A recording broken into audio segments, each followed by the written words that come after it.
Baba, to start with, in science, they're looking for a theory of everything, sort of an equation that explains the nature of the universe. But the truth, as Babaji explains it, is actually beyond the appearance of the universe. The universe came from that truth of existence, but it cannot give the truth itself. Could Babaji talk about this? Uh, First thing we need to understand, any theory, definition, explanation is born out of pure imagination. That's what happens. So when you trust a truth, say, of an existence, initially you really don't know what it is. And you observe, and you imagine its performance is like this, you conclude. Then you try to give a name. Either often it is named after any person in that field, a famous or a genius person in that field, or based on some definition, something like that. So that is finally to be considered born out of an imagination, and nobody knows what the truth is. This is accepted in spirituality, that which is beyond appearance. Why I teach is that truth is infinite. The first clue for that is your own mind. All of you know, 100 times I keep repeating, all of you know that you have a mind, but you know your mind only based on thoughts and visions. More than that, you do not know. You wouldn't have seen it in naked eyes, what the mind itself. The nearest clue I try to give is that mind is a combination of, infinite combination of consciousness and energy. Consciousness is wherever you apply your mind, you can become aware of that truth. Now, when I am talking, if you can apply your mind totally towards me, then you will understand what I am trying to convey. And this mind has the creative power. Imagination is not an ordinary thing I have told. This creative power, this imagination is possible only because the presence of energy in it. Thus both consciousness and energy combination is what? The actual mind. We call it mind when thoughts are there. That is how Swami Ramana Maharishi called the mind is a bundle of thoughts. One side, that is not wrong, it is fine. It is a bundle of thoughts. When there are thoughts are there, we call it as mind. So one day when you are able to clear all these thoughts and achieve total silence, then it will not be a mind anymore. The same substance which we called mind earlier is that it regains the purest form of consciousness. To my idea, I call it consciousness when it is in its purest form. There is not an iota of imagination, no thought, no vikalpa, nothing is there. That is the thing. Now, I have told the ultimate truth of this mind. If, say, for example, we consider this mind as a small potency, and because of that, it is compared to a droplet of the ocean. And its ocean is the ultimate truth. In the same way, if the mind is infinite in form, which is beyond all form and formlessness or definitions, it is infinite. Just to understand a little bit, the ultimate truth is the final source of this mind's existence is the ultimate truth. Generally in spirituality, we recognize it with the terminology of divinity. Divine in nature because its existence is in such a way that it is always contented, doesn't need anything for its existence, and in supreme peace. If we adopt the meditation, means if we pay attention to that through our mind, then our mind also achieves the same supreme peace and contentment. These two are the most elusive. Anybody will accept this in this world. One time it appears there is excitement, there is happiness, and soon it turns out to be craving, tension, fear, stress, all these things. Even a small child, young boy also understands this. When he asked me the question about God or about divinity, then I answered by taking up the clue of the mind. So that is what we try to teach. And finally we accept the final terminology that we use for ultimate truth or divinity is the nearest imagination possible that a guru can use to give a clue to the student to achieve what you have to achieve. See, to achieve that truth, first you have to achieve the silence of your mind. Till then, your mind is preoccupied with its own imaginations. When all imaginations are gone, you achieve the silence, then automatically its awareness turns to itself. That's what I have called as consciousness of existence. That is what is called I, the who am I. Other sages start, who am I? Then your attention can go to that. Then you pay attention. Then your mind gets absorbed into that. Means merges. That is what is known as self-realization. These are some of the things I teach about the ultimate truth to begin with. Some basic points. So, Baba, I wanted to ask about the imagination for a moment. As Babaji explained, it's arisen from consciousness and energy, so that this imagination must be within this truth of existence, which is all pervaded. So the imagination must be within, but how somehow it's also separate from the truth. So when we imagine we are away from that truth, it seems to be a contradiction there, Babaji. Could Baba explain? What happens? There is creativity in this consciousness, and that's an amazing quality. Imagination means we should not think it is simply just nothing. It is amazing. This quality is there to be able to create, to be able to be creative. Imagination technology. That's a technology that one is able to imagine. So now, this is within the consciousness. But when the consciousness simply imagines on its own, nothing will be visible, no thought or vision will come. It has to get applied on the brain here. That is the combination of consciousness, mind, and the brain. When it's applied on the brain, then the brain decodifies that imagined substance, shows it as a visual effect or a thought process. That is how thoughts and visions appear to be. So thus an illusion is created. Watching that, this mind, which was pure consciousness, registers that thought in itself and considers that to be a fundamental reality. Forgets that this has come into existence only because of my imaginations. And then the brain has given this a picture, a thought. Thus we get involved, the mind gets involved and forgets itself what it is. In this process, a small portion of the consciousness has come out since time immemorial. Nobody knows exactly. From the ultimate truth, which we call as the divinity, Parabrahman in our terminology, or just want to call it ultimate truth.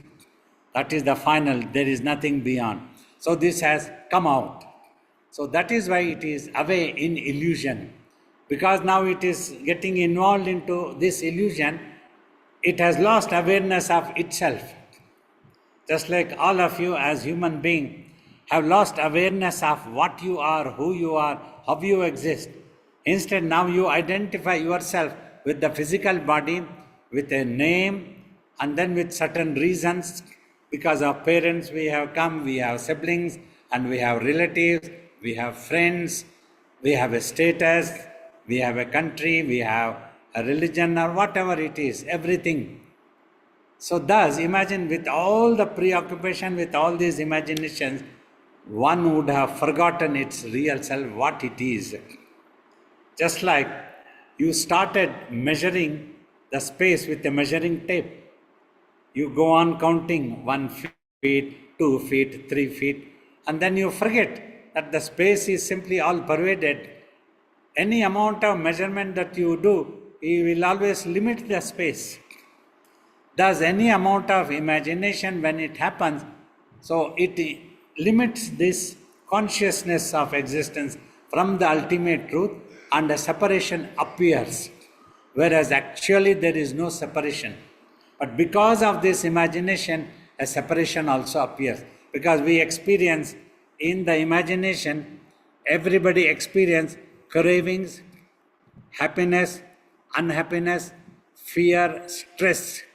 When this happens, one gets confused and bewildered. Why this is happening? Then you don't know why it is happening, what you are.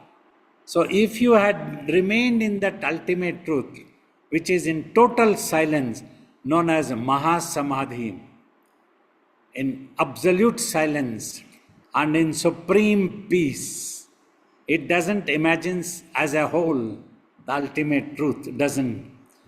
And this consciousness could be of enormous potency, smaller potency, whatever it imagines, but when it gets involved, it loses its link to its mothership type. For example, I'm trying to tell. So that is how this thing has happened. Now when we try to teach meditation, we try to teach so that first you overcome this imagination effect. Then you become aware how you exist as the infinite form. That is what I talk of, consciousness of existence. And some saints have called it as, who am I? I. You become aware of that one, from where it is coming. Then if you go on observing that silently, then this small potency thing called mind gets absorbed into that. Means absorbed into the ultimate truth. That is what in our spiritual language we call it as self-realization and eventual nirvana, moksha, means total liberation from all imagination, because those imaginations give you dualities of good and bad, right and wrong, happiness and unhappiness. That is why liberation is recommended from that one. Once for all you want to have. Like as a child I used to think, if the happiness is there, it must be there 24 hours, 12 months, no fluctuation must happen. But it is not possible, because when the mind itself is wavering, it gets involved into dualities always. That is an amazing, inexplicable thing, how this happens. But it gives stress. Unhappiness gives stress. Nobody wants unhappiness. Everybody are looking for happiness and peace. But how it can come back, people have forgotten. So they are wandering like a monkey in this world. Wandering and wandering, want peace. But where is the peace? The world has lost it long ago. And everybody is searching peace. But the peace won't come with it. Rifles and missiles and nuclear bombs, peace will not come. This humanity has to realize and look into spiritual practices to silence their mind, and then they can live happily as long as the body is available. Thank you, Babaji. Babaji, is imagination itself the problem?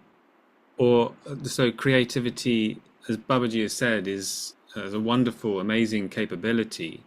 Imagination can be used in wonderful ways. And Babaji, you've talked also about Brahma, Vishnu, Shiva, who creating this universe but not getting involved in the creation. So is the problem that we think the imagination is real and get involved, or is that the problem, and is imagination itself not really a problem? Here, I would say losing control over imagination and forgetting that we are imagining is the problem actually. Say you are sitting quietly on a chair in the morning or anywhere you are fresh. Suddenly your mind starts imagining. In the beginning, it imagines pleasant things. Nobody wants unpleasant. But as the time passes by, it loses control over itself and jumps into unhappiness also. Past, it is brooding about the past. It becomes anxious about the future. Thus, it creates both happiness, unhappiness. Then you lose control over yourself and then you become bewildered. Why is this happening? How to get rid of this? How to have happiness? Because the path is not known. People of this world are struggling, going after the world, going after the materialistic thing. We want happiness, we need to have more money. We want happiness, we need to have more money. I have 10 bungalows. I'm not happy, I need to have more bungalows. So that if anything happens to one, I can have the other. If anything like this, we keep chasing in the world, chasing, and the happiness doesn't come permanently ever. Everything is temporary. So thus, losing control over imagination and forgetting that this is only an imagined substance, or what we are in the mind is only what we have imagined, need not be the truth. That is the problem when we forget about it. To regain that, we teach like meditation. Meditation is when you keep the eyes closed and concentrate your mind and sight in between eyebrows. That is, these measures are so that first you stop the imagining effects. When you are just asked to watch, no target is given, means no further imagination is not given. You have to watch this, you have to watch that, you have to watch this personality, this figure, nothing. Just watch. And as you go on watching, one day you will realize that amazing effect of this watching. When you are not imagining anything, you are not watching any other dual relative substance, but you will realize you are trying to watch yourself. The mind is trying to watch itself. So thus, if you don't get involved, it's all right. Then you will go back to the self and you will not be troubled by the imagination too much. It will be there, but it would not trouble you. You will be contented. You know the truth. You are aware of the truth. That's what the concept of Brahma, Vishnu, Shivas I have explained. They are considered as divine concepts or personality, not exactly personality, divine concepts, because after creating or protecting or withdrawing in this process, they never forgot their true self. They remained in the Parabrahman. Thus they are known as the divine concepts, trinities. Afterwards, the next generations of angels, gods and goddesses, what we call devils and demons, they start forgetting who they are, how they are connected to the ultimate truth. Instead, they got involved into the power, insecurity, struggle in this world. That's when Sri Krishna said, Balarama, it's time that we go to remain in Samadhi before our own bodies are claimed by death. This is the prarabdha of the people of this world if they don't listen to me. I told them also, but Yadavas did not listen to me. Now the result, consequence, they are fighting for wealth. They are fighting for women. They are fighting for alcohol. They have taken a wrong path. They don't know that they will never get happiness in that path. Like that Sri Krishna tells. That's what we try to teach through these things. Thank you, Babaji. Babaji, you've said before that you want to become a creator and get involved into that imagination that you are a creator. So as a human being, we should try not to get involved in in thinking that we are the creator of our thoughts. We shouldn't think, I am thinking. Just, Yeah, that thinking also is not good. Then again, you are getting involved. Oh, I have done that. Ego crops up there. And that ego gives an imagined self which does not exist at all. Then that imagined self gets involved into the created things and then gets involved into happiness and unhappiness dualities. That's what happens. That is the problem. When you imagine, in the beginning you are aware a little bit. So you want to imagine, still you want to imagine the good thing. So then the master gives a little bit warning, alertness. Careful, you have started imagining. Stop the imagination. Otherwise, you are likely to get involved into your own imagination because the potency of your concentration has become distracted. You have started thinking that you are creating. That is the first blunder we do. I am creating, I am the creator. Then that I also comes into existence, which is not there actually. Then you start experiencing bad, good, stress, unhappiness, everything, cravings come. So if it is advised not to get involved into creation, means into imaginations of your mind. If supreme peace is what you are looking for, if you are happy to be stressed out in this world, it is your choice. Nobody can force you to become liberated or go into the ultimate. What I am telling is my opinion, my experience, recommendation. The rest is an individual's choice, everybody's choice, what you want to do. thank you, Babaji. So looking into the nature of the truth, as Babaji explains it and uses the closest imagination, we can call it something or nothing, or it exists or it doesn't exist. But Babaji, you've said it is there. It's some. Can we say something is there, or that thing which neither exists nor does not exist? It's still there. Yeah, for sake of understanding, we try to use this language because some people keep arguing about Atman and Anatman and this and that. Many times masters like Buddha, whoever has spoken a little bit, they have not spoken wrongly anything. But people who have misunderstood, they start building up their own theories and definitions. Unnecessarily they keep arguing.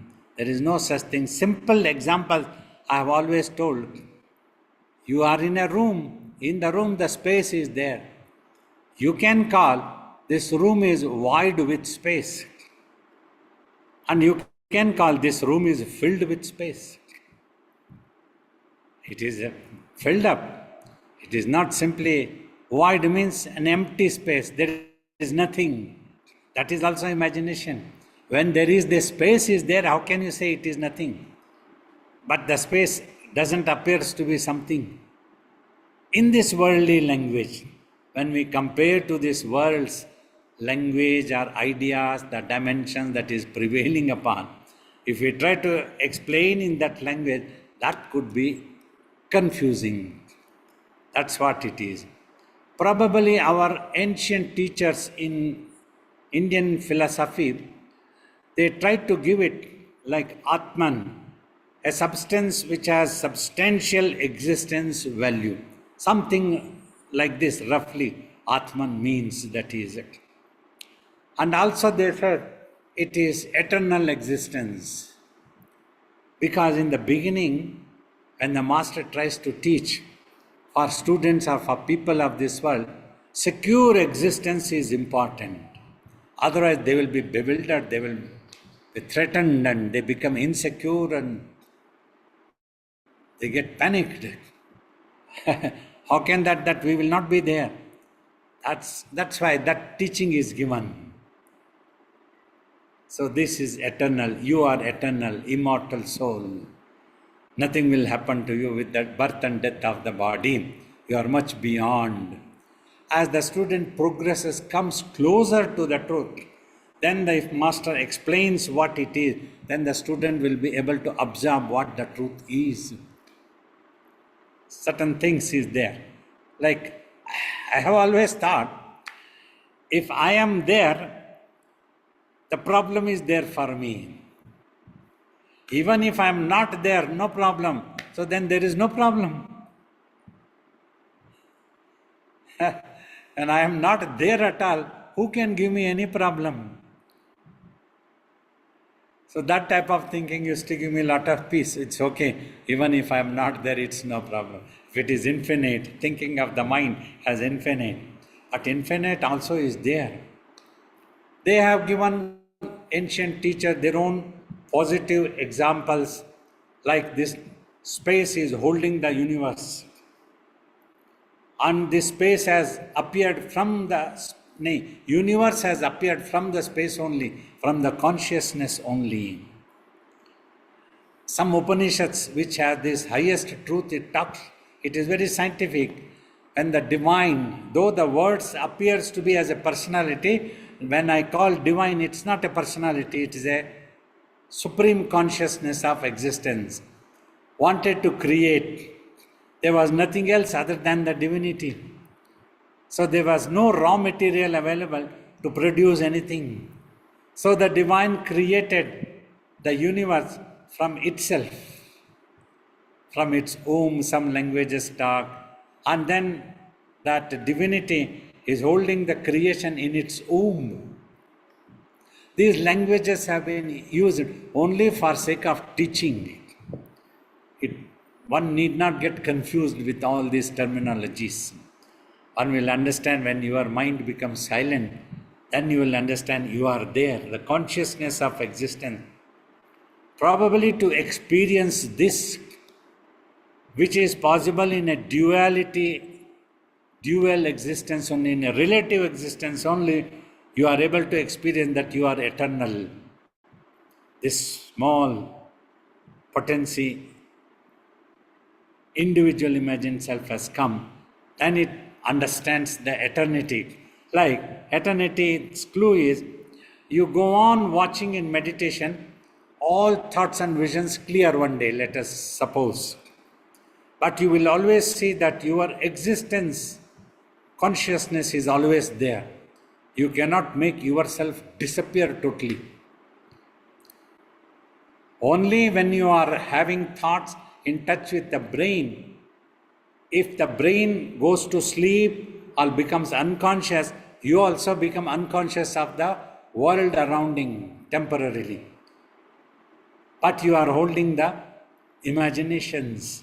Thus, either you will take a new birth if the brain is dead, or when the brain becomes active, it's up, then you get sucked into the brain, then the imagination goes berserk and mad. This is what happens. That can be controlled by practicing meditation. Slowly you can withdraw the mind from the brain's reflections or clutches without harming the health of the brain. That's why I have always tried to tell, the mind is not a byproduct of the brain. It is a separate existence, at least for now, for you to understand. Mind is your consciousness, your energy, and the brain is the biological organ in the body which will die, and then you will achieve either a total liberation or a next birth, depending on your imagination effects, how you maintain in your consciousness. If it is very violent, you can be belittling your next birth. If it is non-violent, more peacefully it is there. That means whenever it is peaceful, it is contented. They are simultaneously. If it is contented, it will be silent. If it is silent, it is contented, because there are no desire at all. Then it can achieve total liberation, not to be reborn, merge with the self. These are the languages used for this purpose only. Otherwise, when you come closer to the truth, you will understand it is neither there nor not there. Means you cannot tell what it is. That is the final truth, what it is. You become silent. The masters became silent when they achieved that Nirvikalpa Samadhi. like this. Amazing. Thank you, Babaji. Baba, you've said before that the world cannot move in the silence of the mind. It has to be imagined. So a separate universe exists in our mind. Baba, you've said that before, that a separate world exists in the mind. And it's a universe only because we have thought it to be a universe. So Baba, what is the universe out there that is outside our consciousness, outside our mind? This is a very strange and peculiar thing, may not be conclusive. However, to my observation, a little bit I will try to tell it. Inside the mind, there is a world that you can handle now with the help of your mind's potency. But this universe which is appearing outside your mind, you may not be able to handle because the potency of your mind is very less compared to the potency of the higher consciousness which has created this universe with imagination technology.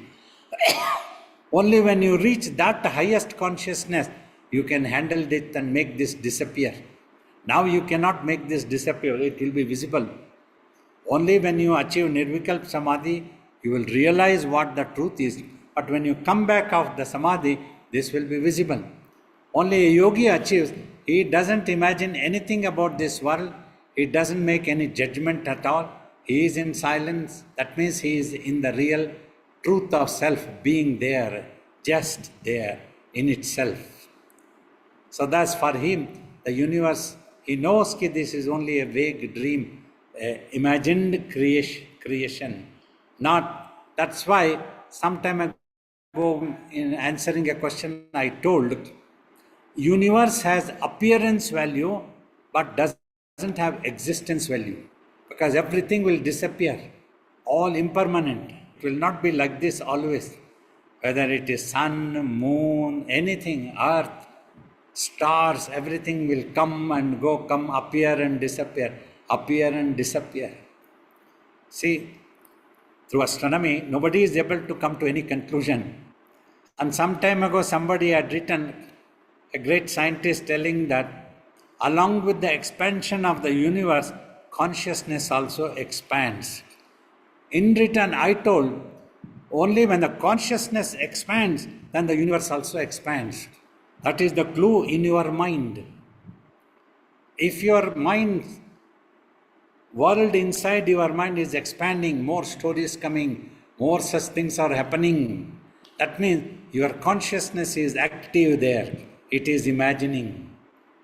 It is expanding. We can tell scientifically, your mind is expanding. That is why things in your mind also expanding. In the same way, here, consciousness is expanding, thus the universe also expands.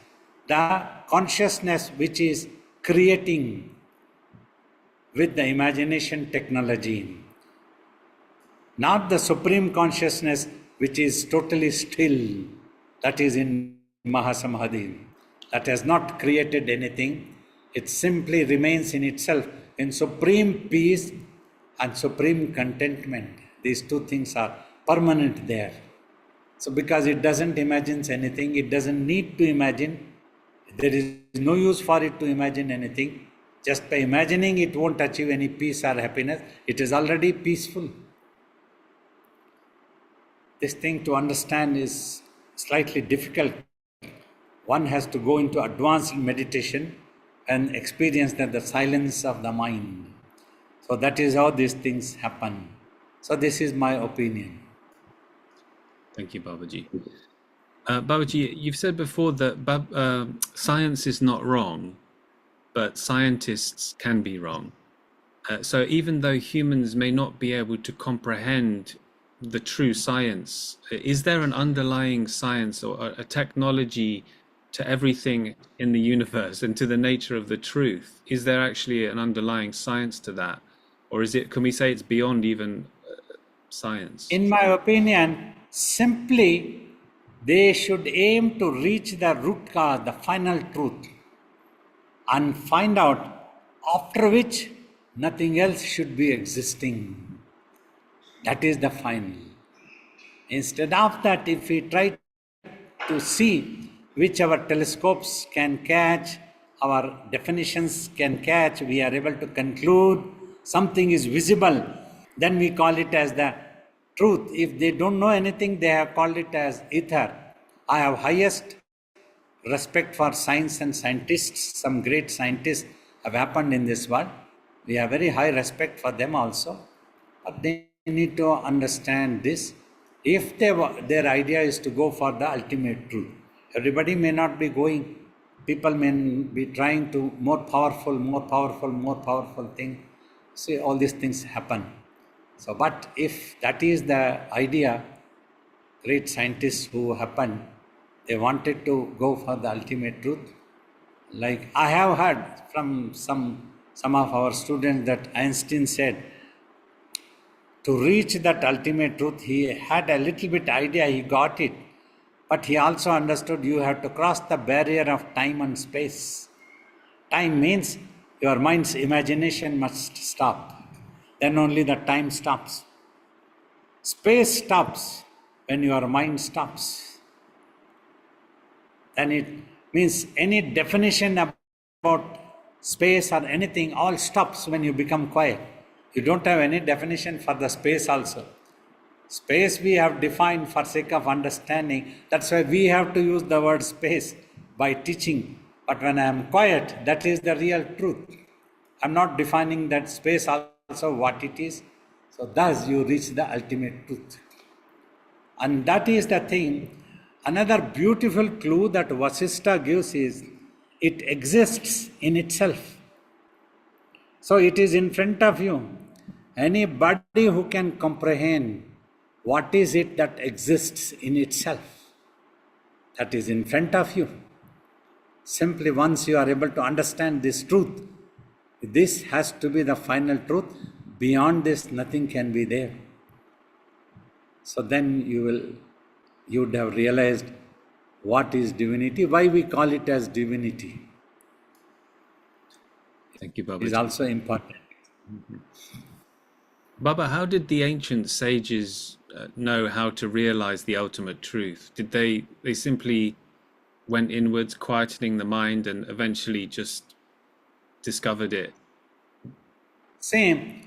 One of the schools they thought which could be the truth that is available as the physical body or inside.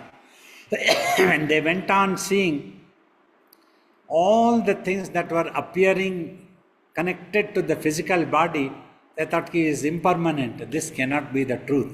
A thing that has appeared and will disappear, will go away, is impermanent and cannot be the truth then. A thing which has never appeared, which will not disappear, that's what we have to look for. To look for, they understood, silently with total focused consciousness, we need to observe. This also they understood. That was their genius minds worked. The inspiration comes from within. Always. For many scientists also, about many scientific truths, inspiration came from inside when the apple fell down on the head. Or when they discovered so many other truths are there. Or invented flying machines and this, that, so many things, everything. Like that, it all comes from within. By observing sometime, suddenly it occurs, oh, this is the truth. When you are able to concentrate your mind and really keep wondering what the truth is, then it occurs. Then they went on observing that. So that is how they could stop all thoughts and visions. But they observed that consciousness of existence does not disappear. They thought, this is the one, this infinite is the truth, and they went on observing. That is how meditation and tapas got evolved, probably since time immemorial, which is also recognized as this amazing knowledge coming from the divinity, from the ultimate truth itself. The source is obviously the ultimate truth only. From there only the individual consciousness has come out, and it would have pressed how to go back. To help this individual imagined self to go back to the self, only the real self can help. That is the real inner guru. That is the one from where the inspiration comes and understanding comes. What are we supposed to do? How can we achieve this? Until then, you applying your intellectual things, go on explaining, go on trying to know new theories. It's a never-ending process. Thank you so much, Babaji. That's the end of the questions on the theme. Could we open, Babaji, to participants? Yeah, we can open. Yes, hello Babaji. I have two very quick questions. Can you say that at the level of the Parabrahman, the supreme consciousness and supreme energy are also imaginations, since the Parabrahman does not really need anything? Yeah, to teach only we have to use the nearest imagination. That status is supreme peace. We try to use like a supreme peace. There is no other peace higher than that to tell, to make understand. Otherwise, these terminologies will all get dropped finally.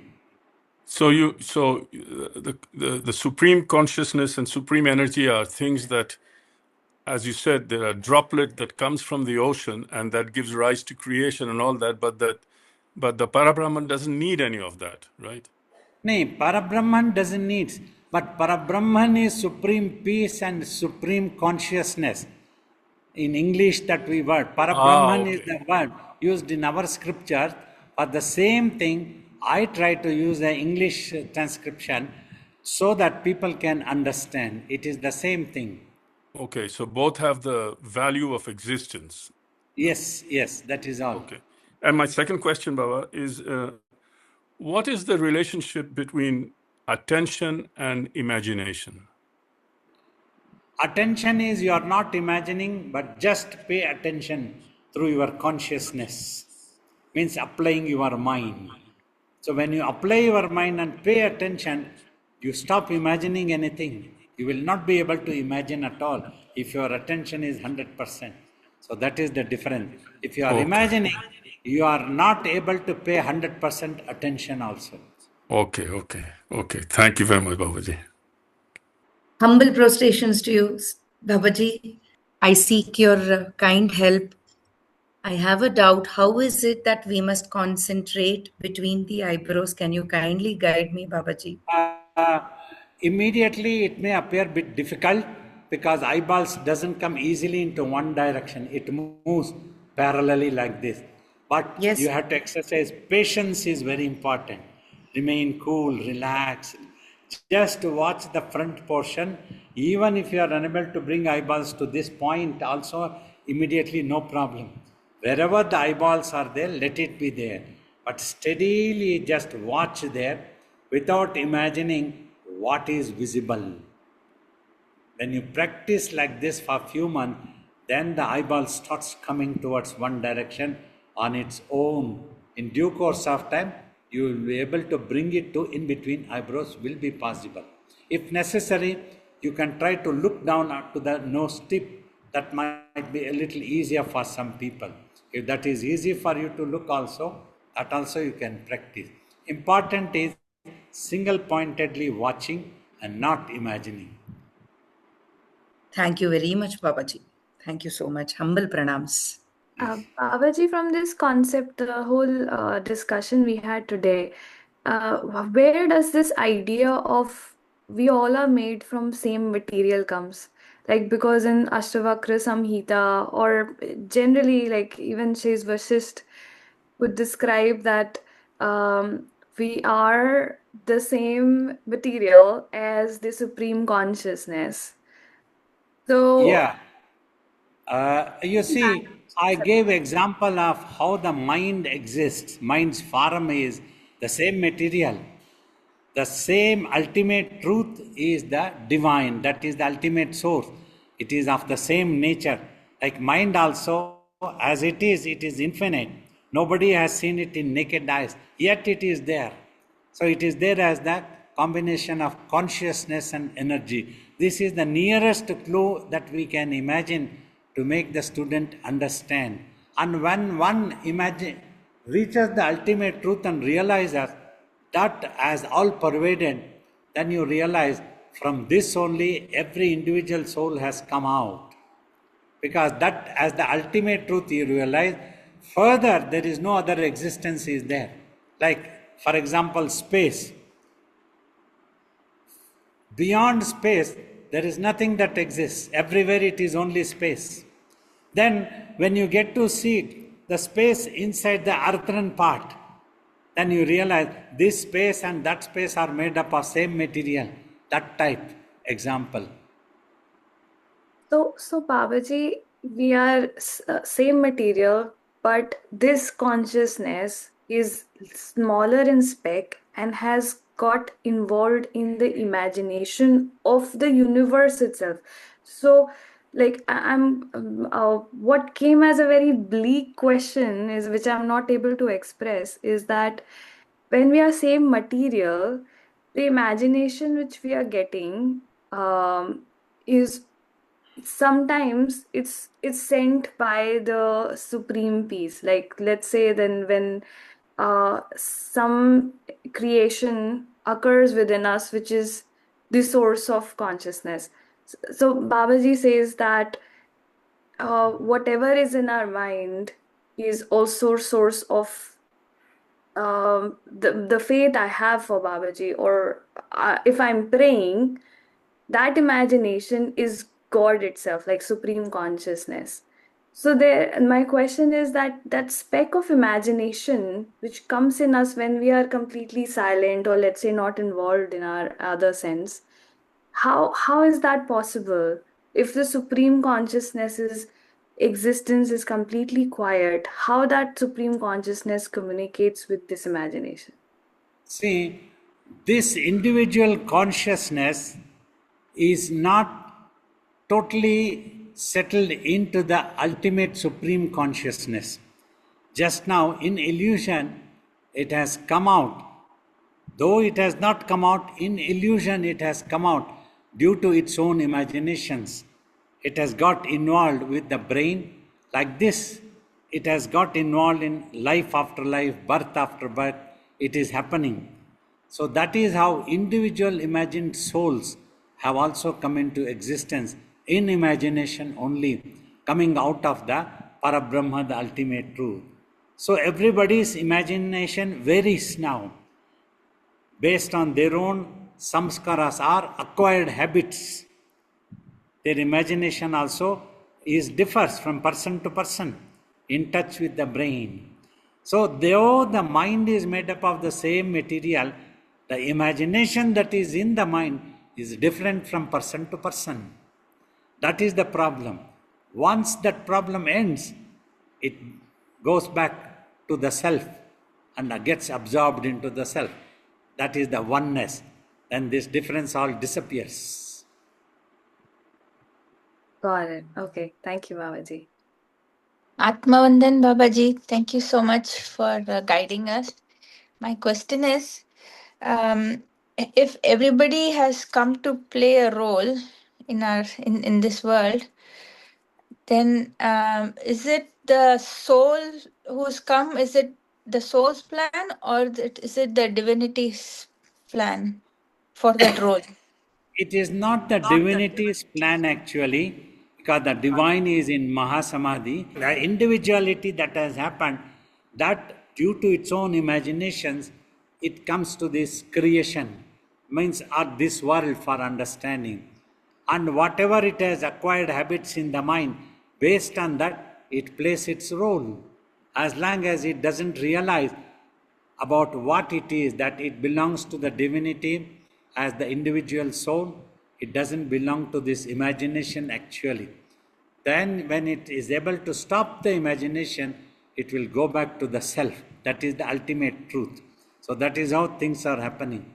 No one truth has imagined about every individual. Individual only due to imaginations they get involved. Like for example, whatever you have imagination in your mind, that forms the attitude. Based on that only, the world appears to you either as a good or a bad. Like one man's food is another man's poison. One person may like this type of food, another person may not like the same of food. That is, the thinking different has happened. All this, if it stops, only then it will go back to the real self, that is divinity. That is the recommended goal, what we call it as nirvana or moksha, anything, liberation.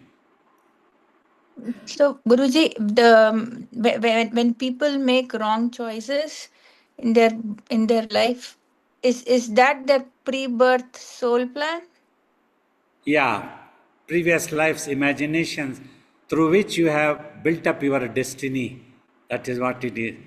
So that's why we teach, if you can be more positive in your mental thinking, you can shape a better positive destiny. If you are negative in your mind, you can be shaping a negative destiny for you. So that is how things has happened. So after this lifetime, when this lifetime ends, does the soul think that yes, I have accomplished what I wanted to do, even though it was wrong? If it thinks, then it is another imagination. Then it gets involved again into the next birth. So it won't think like that one, even if it is wrong. It will never be satisfied that I have accomplished. It always starts thinking, maybe I could have done something else, maybe I could have done a better thing, something like this. It starts thinking with the doership. That is how it gets involved into the next birth based on its thinking. Okay. Okay, sir. I have one last question about my meditation. When I'm sitting long for meditation, my head suddenly drops and that interrupts my meditation. So is that okay, or should I try not to let my Try head not drop? to do that one. If necessary, you can sit to the wall with a pillow or a cushion and straight so that the head doesn't fall. Take care that it shouldn't fall. You bring it back again. If it keeps happening repeatedly, better to get up for 2 minutes, wash your face with water, then come back refreshed, come and sit and continue again would be better. Okay. Okay, Guruji. Thank you. Yep, Pranam Babaji. Thank you for your teachings. My question was that many teachings say that consistent daily meditation can eventually lead to samadhi. So I was wondering, if that is so, what is the purpose of tapas? Is tapas necessary for realization, or is it simply an acceleration to the path? Now, you see, meditation's highest pitch is known as tapas. Is like my guru used to tell, for 1 hour, when you are able to keep the concentration and keep the mind quiet and remain focused, that is the real meditation, means paying attention to. Then when you are able to do like this for more than 8 hours in a stretch, then the tapas begins. That becomes to be known as tapas. Tapas word is used so that you burn all acquired habits of the mind once for all and make it silent so that it can merge with the self and you become self-realized. That is how it happens. Thank you. Yeah, hi Guruji. My question is, if the self is non-dual and non-duality is the reality, then what's the point of anything, anyways? Here, every individual is not able to realize with their own imaginations that oneness. So, to realize that oneness should be the purpose. But having come into this world, to sustain the physical body also becomes a challenge. For that, you have to work. If you need to eat food to sustain the body, if the body is available, through the body only you will be able to realize that oneness. You have to realize. If you don't realize, you will be again and again reborn again based on your thought effects. So that is how the purpose you have to choose.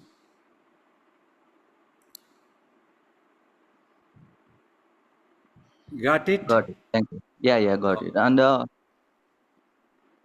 Any more question you have? yeah. You said when I'm not there, I don't have to, feel or react to anything at all. You said I'm not there.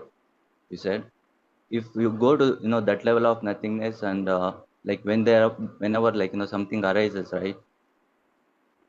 Yeah, you see, In the mind, how do we I was not get involved with it again? like when something arises in the mind, Only that thing is visible to you, what arises as a thought or a vision. But the mind is not visible to the naked eyes easily. It appears to be a space simply. Many people tend to think there is nothing, only a space is there.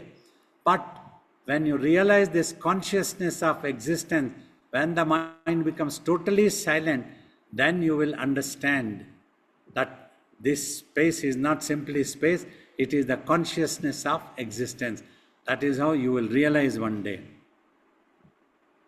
Yeah, sounds very simple, but while doing it, it seems as kind of challenging. Yeah, I understand. I agree with you. It's not as easy as we said. It requires a consistent practice, determination, discipline, and patience are real mantra that is needed. If you are determined with discipline, you approach with consistent practice, then one day you will be able to achieve. You will become the master of your mind. Great, all to achieve just that silence. Is it? Yes, yes. Got you. Practice. Eh? Thank you, Babaji. Thank you, Yeah. Pranams. Today in my meditation, or some days today, there seem to be, innumerable, infinite thoughts and concerns. I'm just wondering, and there's a lot of complexity, there's a lot of things going on and interrelations going on in my life. Would it be, I feel that maybe some things might be getting less entangling, but how can would it be necessary for realization to come out of the complexity of the external world? Yeah, you see, this external world always gives problems to everybody because people of different temperaments, everybody tries to exercise their own temperament, whatever they are used to. They seldom understand the other person. Due to these complications always arise in relationships or any such thing keeps happening. Either if both are able to adjust and manage, then that can be sorted out. That is one side. But when you practice meditation, take care that these things do not bother you there. You think, assure yourself that can be attended later. Let me do meditation now. Because when your mind becomes more concentrated and quiet, then when you get up, you will see that lot of changes in you. You won't be confused easily. You won't lose heart or hope in life. You will try to sort out. If it is possible, if it happens, happens. If it doesn't happen, still no worry. Some other door will open. If one door closes, the divine will open another door. Like that. That is all humans can do. When we have to tackle things, things may not happen according to our wishes always, but at least we don't lose our peace and we have better understanding that we have to have the acceptance also if things doesn't work. If it works, it's good. Doesn't work, it's no problem. Some other door, it will open somewhere else, you'll find peace. Like that you have to find your peace. This will come when you practice meditation. I'll pray for you. I understand. Pranams, Babaji. Thank you. Pranam, Babaji. Yes. Yes. Babaji, I have a few questions. And my question is that I always hover in my mind that there is no time left. It's always coming in my mind. And I also feel like the world is like illusion. Like as we sleep for 8 hours. I also feel like 8 hours sleep. If we stay for like 70 years, 60 years, I feel like we are for a physical body as in an illusion for a 60, 70 years illusion. So I was thinking like that. Sometimes I feel like going to remote area for samadhi or something like that. Because for a beginner, I think it is difficult for the to stay in the community we have to communicate, right? To update to bank, to talk where and to talk with the parents and everything like that. So Babaji said to attain the ultimate truth, the awareness, one must stay in a noble silence and discipline needed. So this to have such discipline, do we have to stay in a remote area for the beginner? Because in a community, it's very hard. I feel like that. Not necessary, depending on the way of life that you would have adopted. If you have relatives, if you have any such people, if you have friends, if you need to be in the community, for sake, sometimes they can be helpful when you are in need of such thing. So staying in a remote area may not be easy all alone. So that is not necessary.